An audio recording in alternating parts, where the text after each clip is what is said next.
राज्यातील महापालिका, जिल्हा परिषद तसेच काही नगरपालिकांच्या निवडणुका येत्या काही महिन्यात होणार आहेत. लोकसभा आणि विधानसभा निवडणुका महायुतीत लढवणाऱ्या भाजप आणि शिंदेंच्या शिवसेनेची युती होणार की नाही याविषयी वेगवेगळ्या चर्चा रंगल्या आहेत. मध्यंतरी ठाणे जिल्ह्यात दोन्ही पक्षांमध्ये नेत्यांमध्ये शाब्दिक युद्ध रंगले होते, तर दोन्ही पक्षांच्या नेत्यांकडून पक्ष फोडाफोडीचं राजकारण देखील सुरू होतं. यावरूनच त्यांच्यातील संबंध ताणले गेल्याचं चित्र होतं. असं असताना शिंदेंच्या शिवसेनेचे खासदार नरेश म्हस्के यांनी राज्यातील महापालिका, जिल्हा परिषद तसेच काही नगरपालिकांच्या निवडणुकांमधील महायुतीबाबत मोठं विधान केलं आहे. शिवसेनेतील फुटीरनंतर राज्यात भाजपाने शिंदे गटासोबत महायुतीचे सरकार स्थापन झालं आणि त्यानंतर ठाणे जिल्ह्यातील शिवसेनेचे नेतृत्व करणारे एकनाथ शिंदे हे मुख्यमंत्री झाले.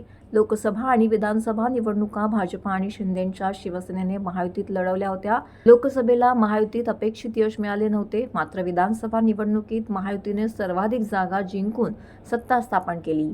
शिंदे हे पुन्हा मुख्यमंत्री होतील अशी चर्चा होती, परंतु देवेंद्र फडणवीस हे मुख्यमंत्री झाले तर शिंदे हे उपमुख्यमंत्री झाले. असं असलं तरी स्थानिक स्वराज्य संस्था निवडणुकांच्या तोंडावरती स्थानिक नेत्यांमधील वाद चव्हाट्यावरती आले होते. विशेषतः शिंदेंचा बालेकिल्ला असलेल्या ठाणे जिल्ह्यात भाजपाचे प्रदेशाध्यक्ष रवींद्र चव्हाण, वनमंत्री गणेश नाईक, आमदार संजय केळकर विरुद्ध शिंदेंच्या शिवसेनेचे नेते असा सामना रंगल्याचं चित्र होतं. देवेंद्रजी, त्याचबरोबर एकनाथ शिंदे साहेब यांच्या बैठका झालेल्या आहेत.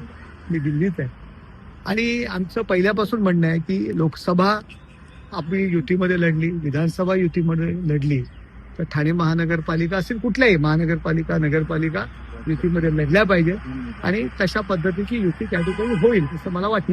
हे बघा, नगरपालिका, महानगरपालिका ह्या कार्यकर्त्यांच्या निवडणुका असतात, कार्यकर्त्यांचा उत्साह असतो. कदाचित कम्युनिकेशन गॅप त्यावेळी आमच्यामध्ये झाली असेल, परंतु आता आम्ही एकत्र लढणार हा निर्णय घेतलेला आहे.